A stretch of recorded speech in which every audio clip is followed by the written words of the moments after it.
Kia ora, and welcome to Heapy's Tips and Tricks. In today's episode, we're going to take a look at the strategy of active learning using self-reflection for your learners using Hāpara Workspace. Self-reflection is an essential part of the literacy process.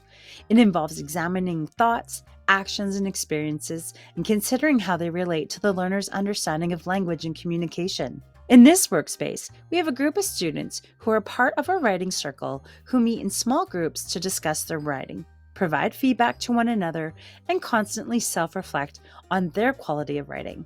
This workspace includes many different types of supporting resources for the learners who are in differentiated groups based on their writing levels.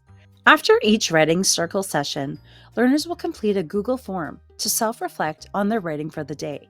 This Google form provides the educator with a simple way to check in with the learner and provide feedback and redirection as needed. If you want to learn more about how you can use Hāpara Workspace as an active learning strategy in your classroom, please register for Workspace Level 1, which is part of the Hāpara Learning Bites micro-credential courses.